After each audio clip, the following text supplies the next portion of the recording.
up, everybody, and welcome back to another Marvel Monday where Matt and myself go over an MCU film or Marvel-related topic. Right now it's MCU. Yeah, it's the MCU release order. You know, we're finishing up Phase 3 today, the epilogue to Avengers Endgame, basically.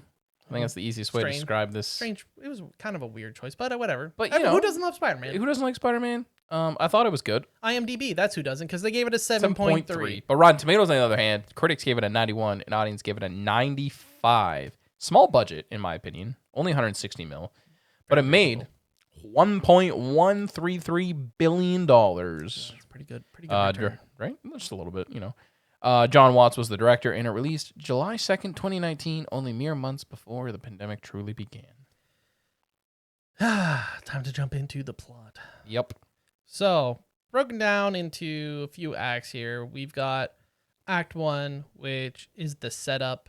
We have the post-blip world, kind of giving us a little bit more of a lore perspective of how things started to be handled after people came back from the blip. We have Peter and his friends who were blipped. Conveniently, all of them were blipped at the same time, so they don't have to worry about them being 5 years older because they're all the same age. Exactly. And they have to go back to school. Oh, man. And it just so happens that they're going on vacation. Where? To Europe. A cool trip to You Europe. can say it's like far from home. During this time, Peter has just been your friendly neighborhood Spider-Man. He's been doing some community outreach, helping out his Aunt May. There's something weird going on with Happy. Weird. Yeah, and he's just kind of like, I need a break. Just want to chill. I'm super excited to go to Europe. I'm not bringing my suit. I'm just gonna be Peter Parker, and I have all this plan on how I'm gonna tell hook up MJ with MJ. Exactly. And yeah, so sure, why not? We go to Europe. And, Except Aunt May throws his Spider-Man suit in the freaking suitcase. And all this is all going on. He's also ghosting Nick Fury. Exactly. He's like, I don't got time for that right now. I don't got that guy. I'm on vacation, dude. I deserve a vacation too. And while they're in Europe, we get introduced. We also get introduced prior to this, which is we see Mysterio fighting what are the Elementals, and Nick Fury is impressed with him because, well, they can use any heroes they can get, right? Who knows what crazy threat is out there? The Accords, gone. Don't care about that. Just so happened that an attack happens where Spider-Man is. Crazy. And he helps out. Mysterio ends up finishing off, I think it's the water one. The water elemental, Hydro Man. Yes. In Venice. Makes sense. I think so. Yeah. Venice, water. Makes sense. Yeah. Carry on. And then he gets brought to S.H.I.E.L.D., their current not headquarters, but where they're bunker almost. Yeah, where they have shop set up. Yep. And he's like, nah, can't really join. I'm on my, like a school vacation. Not that you can't go to Paris. Or where are they going? They're going to Prague or something. Yeah, Prague, yeah. It's like, we're going to Paris. And then all of a sudden, Nick Fury's very understandable. He's like, yeah, that makes sense. That's fine. So our school trip's been upgraded. We're going to Prague. And they're like, oh, great. During this, also, Peter gets Edith, which is basically access to Tony Stark's entire database, essentially, of everything. I guess it's like defense drones and defense strikes and all this, but then it must be on some sort of back-end server that Tony had set up, whatever. I don't know. It is a bit strange. Edith stands for even in death, I'm the hero, which is very Tony noble, Stark. very noble. And all during this time, as we're building through the story, Peter is constantly thinking of Tony Stark and people asking him, are you going to be part of the Avengers or lead the Avengers now that Tony's gone, blah, blah, blah, blah. So in this 16, 17-year-old kid's brain is constantly like, I have to live up to Tony Stark's legacy now. Yep. And that's a very ongoing theme throughout here. I feel like he never feels it as much as when the glasses are given to him. Oh, yeah, definitely. Because now, before it was just things being said, and now it's like almost like a literal crown, if you will, in a way that is physically there, that he's put on, that is Tony's, that gives access to a lot of Tony Stark tech.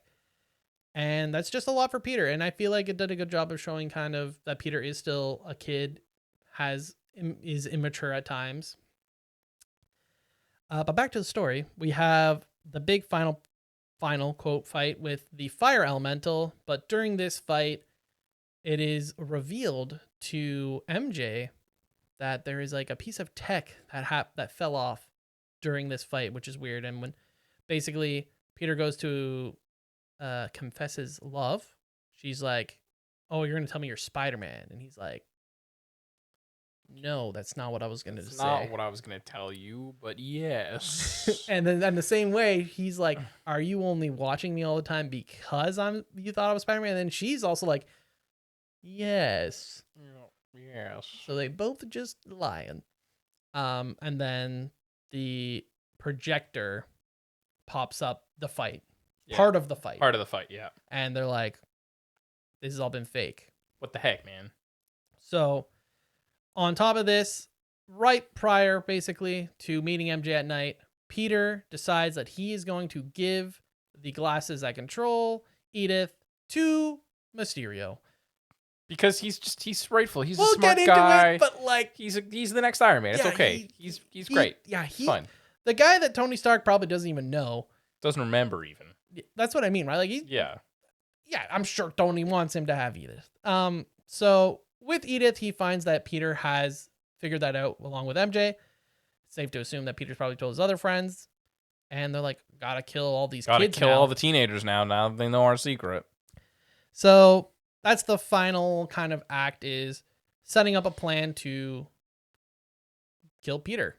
We have a really cool sequence of pretending to be Nick Fury, which then leads into the London fight, where Peter builds a new suit. He uses the Peter Tingle to fight Mysterio, ignore all of the crazy visuals that aren't real, and wins in the end. We then see during the end, Peter and MJ are together. They've shared a kiss. They've shared their feelings. Amazing. All is well. All is well. Finally, Peter can take a little bit of a break. Takes her out web slinging. She hates it. Puts her down. And then what happens? Boom. On the big screen in New York, TheDailyBugle.net. it is revealed in a totally not edited video that Peter Parker is Spider-Man and he killed Mysterio. What? And with that, J. Jonah Jameson signs off. Spider-Man's a menace. Yep. And Says that yeah, Peter Parker is Spider-Man. that's the film. On to well, first of all, we don't usually get into the cast, but I feel like it's worth mentioning. Jake Gyllenhaal was great. Yep. Really enjoyed him. He's the big new. Sometimes when they bring in, I understand. Obviously, you want to have a good actor portray a villain, but sometimes It's risky almost. Sometimes I wish they would be someone that lasts longer. Yeah. Like More than just a one-off. He was so good. I Yeah. enjoyed him a lot. But hey, it was cool to see a villain that wasn't just your everyday, another Green Goblin, another Exactly. Dr. Octopus. I say another as if there's been more than one Doc Ock in. There's been more than one Green Goblin and more than one Venom. There's been more than one Venom. It's just they're the big ones, right? Yeah. So it's nice to see a different. It's like seeing Shocker or the Vulture being used. It's just nice to see Just different something villains. new. Because he's got a big rogues gallery. Exactly, he does. So on to our likes. You can start, Matt. On-screen chemistry. I think they all kill it every time, even with the addition with Jake Gyllenhaal. Yeah, him and Tom Holland were great. Great chemistry. The dynamic of Nick Fury and Peter Parker. I think it's really funny. It's definitely something. We'll get into it. Like I said, a new villain that we haven't seen before, kind of. Mysterio was in the Tobey Maguire movies. He was Easter egg through the first 3, but we didn't actually get to see him as Mysterio. He's not Mysterio, so it doesn't count. It doesn't count. That's like saying, is it Rhino? Well, Rhino was kind of in the Amazing Spider-Man. Yeah, 2. it was like Easter egg through, but it wasn't like full on. We didn't get to see Mysterio. Yeah. And then lastly, I think it's interesting to see two characters who could be the next Tony Stark, like the duality between Quentin Beck and Peter Parker. Like one who doesn't think he can live up to Tony, and then we have one that's like he's way better than Tony, but both are given the option to be the next Tony. In a way. In a way, yeah. I think just the duality to show like how people I don't even know if it's necessarily for Tony Stark. It's more just like both of their feelings towards Tony Stark. Yeah. Right?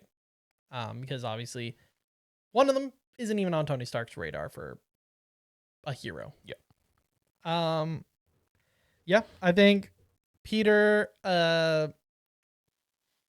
think it was just good, as I mentioned in the kind of recap of the movie, that they showed off that Peter is just a kid. Yeah. So he is likely to focus on little things like blaming himself or thinking that all of this weight of Tony Stark is on his shoulders. He's a little bit immature in that way. Mysterio effects were cool.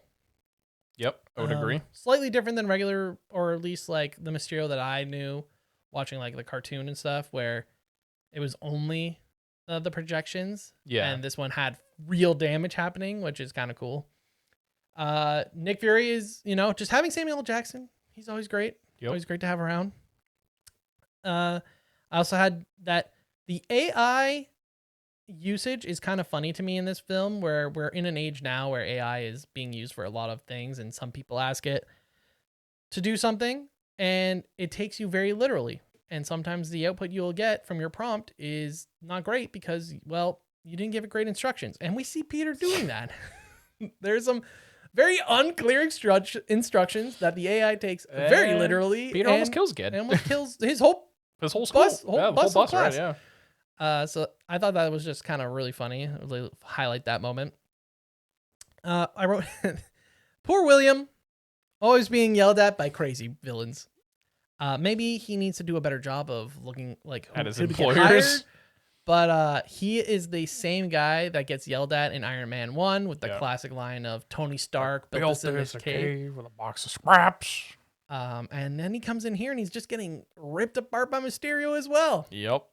So I think it's time maybe he puts in an application to the Avengers or something, because he's clearly skilled. Yeah, he's cleared. He's got his definitely stats, So just that is just unfortunate. And then the last thing I have down in likes, which is another thing kind of I like how relatable it is to the real world, which is the like underlying tone or theme of misinformation. Yep. Obviously, Mysterio has tricked Nick Fury for a good chunk of this film that he is a hero. And then at the end, we have just based on first glance, first viewing, that Spider-Man killed Mysterio, which obviously is not the case, but But fake news is fake news. Yeah, it's people news. will see something and then they'll just be like, yep, that's facts. Yep. That is how it is. And that's a lot of how, unfortunately, the real world is. Some people only see one thing, don't do research past it, and just accept it as fact. Yep. On to dislikes. I got a few. First one is the Ned and Betty. It was just cringe. It was just a little weird. Didn't like it. Yeah, it's good that they ended it. It was only. I guess it's also to show that they're kids and yeah, Missed opportunity with the Elementals. Obviously, there was a lot going on in the film, so part of me is happy we didn't get more than one villain. It didn't. Yeah, but having them just be like fake outs, just elements that are somewhat living, as opposed to being straight up elemental villains. Yeah. It takes out a lot of the there's so many villains. The layers, exactly, yeah. But could have been interesting to see like Magnum or Hydron, like cool characters from the comics. Didn't like being called Night Monkey. I thought that was a little weird. Like I get it, but that's just a personal nitpick. And then this one I think is also on your list too, but the shift in plot, like Peter giving the glasses to Beck, just doesn't seem right. Like I know he's a teenager, but it doesn't make sense for him to just give it all up to a guy he just met.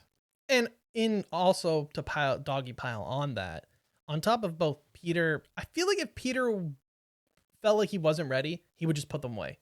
Yeah. He's not giving them to someone else, especially not someone he just met or doesn't know well enough. And then the dog piling on is, I think Tony Stark would also have had safeguards in place. Exactly. It's not like, because at this point, Tony Stark doesn't know that Cap is going to retire. Yeah. Right? He doesn't know all these things. So I think Tony Stark would have been smart enough to have it prepared as if Peter gave it to Cap. Then he'd be like, that's fine. Yeah. But randoms, I don't think it's happening. It shouldn't be I pre-programmed. also don't think he would let him give it to Nick Fury. No, I don't think so either. I think he probably would have been allowed it to go to Cap. Maybe Rhodey. It's hard to say just because of how involved he is with but also the US like government. I think like Peter Parker's smart enough to talk to like Nick Fury or even happy about listening. Like how I Even don't Aunt May. someone other than his 16-year-old sidekick friend Ned. That's just gonna say, yeah, hell yeah, dude. Yeah, give it up, man. Give it to that guy. He seems chill. Like what? Yeah. Didn't love that. Especially something else related, which is I just don't like how they choose to show off Tom Holland Spider-Man's intelligence. It feels like it's always just like a throwaway lines of filled with jargon Yeah, to make him seem smart. In this case, we have when Mysterio is explaining that he's not from this world, he's from a universe. different universe. Peter's like, so the multiverse is real, and then he has like a little rant, Yeah, and that's it. That's pretty much it. Other than like he knows how to use tech, but like so does every every other 15-year-old character. Yeah, Well, so does every other 15-year-old. I mean, it basically was just a character creator making a suit. yeah. You're just like, yeah, add this tech, I'll have some of Do that. that's good. It was, there. I guess, cool because it's like the holograms that we've seen Tony Stark use to make his own Yeah. suits, like in the original Iron Man. So maybe a little bit of a, homage to that. But it's not like you need to be overly intelligent based on that, because the way it was looking was he was just flipping through almost pre-made things and just adjusting it. Exactly. So I just don't love how they try to show off his intelligence. Like, just having him at a school for like the special is more, I guess, than having him just random jargon. Yeah. Just I've not loved it through his whole time so Agreed. far. What else do I have down here? I didn't love some of the interactions with Nick Fury. Now, some of these you can argue are fixed based on the post-credit scene. Yeah. And we've had a conversation about this, which is how much of this film was written prior to, hey, this is what we want to do for the post-credit scene? Or is the post-credit scene already made up and they know about it Ahead of at a time. time when they're writing? Yeah. Because, my opinion, they wrote it and then they had to make adjustments to it to make it kind of fit. And that being that it's not actually Nick Fury, it's a Skrull. Yeah, it's Talos. Yeah, it's Skrull. And the reason I think that it was written first and then they backtracked for certain elements is we see Nick Fury have some very Nick Fury-esque moments, and not just him, but with Agent Hill. Yeah. Where like they're like this, because they've been working together for so long. And I just find it hard to believe that the writers wrote it as Skrulls. Yeah, the whole Skrulls thing in the MCU is already frustrating to begin with, but this just like is the tipping point because you're like, what is the point of this right now? And the only thing that made it make sense was Nick Fury was very pushy towards Peter to be that he's an Avenger. He needs to be an Avenger. He needs to step up. But he's just a kid. And I feel like Nick Fury wouldn't be as pushy for the Avengers or making a kid join the Avengers because he knows that Yeah, exactly. you have to be mentally ready to do that. So I just don't think he would actually do that. And Agreed. I feel like that was a written in scene to kind of hint that it's not the real Nick Fury. But then we have real like moments. Nick Fury, Yeah. scenes. That could just be me reading into it way too much, but that's just the feeling I got. Who's to say? So without that, in regards to that, also the post credit scene is like, Yeah, it's whatever. The villain's entire motivation is Tony Stark called his invention Barf. Barf. It's a bit weak. I guess it really does show that he is crazy unhinged. Yep. It does a good job of that, but wow. But also wild. Yeah, wild. I don't know how he recruited so many people to this cause. The I Hate Tony Stark cause, maybe? I don't know. Everyone that got fired over the years, he just took them in. So did not love that. Yeah. And then the whole narrative of Peter is the next Tony. I know that that's how Peter feels, but it does feel pushed that way overall as well. Even just having Happy always there, very tech-based suits instead of more of the cloth suits that you kind of... Yeah. Because a lot of Peter is just the web slingers as far as tech is concerned. Yeah. And as we know him in the MCU, he's basically just worn, 3 or 4 different Iron Spider suits? Pretty much. Different variations? Yeah. So I just have never loved that. Totally fair. On to our favorite moments, though. I got 3. I got one where Peter's talking to Nick Fury, and Nick Fury just makes the quip comment of like, "Bitch, you've been to space." I think it's just fun, a little quick. It's very Samuel L. Jackson, but in a friendlier way, that's which fair. is great. The mirror of Peter making the suit versus like with Tony making the suit, like the music choices, just Yeah, they had the whole AC/DC arm playing. movement, like it's just so that It's was like a like nice homage to it. exactly, you know. And then the biggest favorite moment is just the reveal of J.K. Simmons back as J. Jonah Jameson. It's J. just Jonah such a Jameson. fun, like, kind of Easter egg, but more of a homage to the older movies. Yeah, it's more of like a Um, nice little tip of the cap and being like, yeah. we know that you guys love this. Yeah, he will always be the perfect J. Jonah Jameson. How about you, Connor? So I have down the first fight in Berlin, Mm-hmm. where Peter goes to meet with Nick Fury, but it's not Nick Fury. I thought that whole sequence was very enjoyable. I thought it just looked good. The fight, how thrown off Peter is and confused. I think there are some elements of it that could have been slightly better. Like he knows it's not real, and he even says it to himself that it's not real, but then he still falls for MJ being taken. But I just thought that whole sequence was kind of cool. And then I also have down the head of security. Password is password, and as someone who works within IT security, that is Comedy gold. that is hilarious. Importance to the overall MCU. First off, we get a little bit of extra lore is regarding to the blip and how certain people coming back. I thought one of the funny things about this was they're like talking about this one kid they know who is now the same age as them and flirting with MJ. So random. So random. And also with that is we see Flash having an alcoholic drink and MJ's like, he was blipped. He's not actually of drinking age, which was also funny. We also have confirming just the deaths of some characters. Just basically, if there was ever even that little bit of like, oh, won't they? No, it's confirmed all those deaths. They dead. Iron Man will not be coming back. Yeah, Iron Man is gone. And then hinting at the multiverse, kind of a little bit of a, Yeah, sprinkle that maybe in this there, is what you we're know? gonna be doing next. You don't know. Who knows? Who knows? Onto the Easter eggs. On Peter's passport, we see his birthday is August 10th, which is the same day that Spider-Man first appeared in the comics. Flash, when they're in, just after they're fighting, like after we see Mysterio fight the water guy, and they're all sitting in like the hotel lobby-esque thing, Flash gives a mini origin of Hydro Man from the comics because he's like, oh, I heard about the story of this guy. And you're like, oh, that's Hydro Man. We talked about this, but Back in Black, when Peter makes a suit, Easter egg to Iron Man 1, and then all the different pre-made suits that we see. Well, and we see Spider-Man Noir, I guess, as well.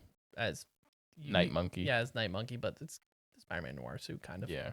And we kind of already covered the post-credit scenes, but... Yep, the first post-credit scene is the MJ. He finishes swinging around with her, and then the Jonah Jameson reveal on top of the reveal of Peter killed Mysterio and that he is Spider-Man. And then the second one is we're in some sort of headquarters. It kind of gives very much a S.H.I.E.L.D.-like headquarters, even though we know S.H.I.E.L.D. isn't really a thing anymore. Sword. But we don't know what it is. But we don't know that it's Sword. So we're in some sort of headquarters. Looks like S.H.I.E.L.D., but we know S.H.I.E.L.D. doesn't exist. So there's question marks. And then it's revealed that the Skrulls are actually who were playing Nick Fury and Agent Hill on Earth, which explains why maybe there were some not as great Nick Fury, but basically they're in contact with the real Nick Fury being like, yeah, everything's done. We did it. We gave the kid the glasses. Everything's A-okay. No problems. Everything's fine. What do you give the film overall? Like a 7.5-ish, 8, like an 8. I'm going to give it a 7. Okay. Yeah, I just don't think it was the strongest. Might be one of the least strongest of the Spider-Man phase films. Oh, yes. Period. It's not the worst. It's in the bottom 3 for sure.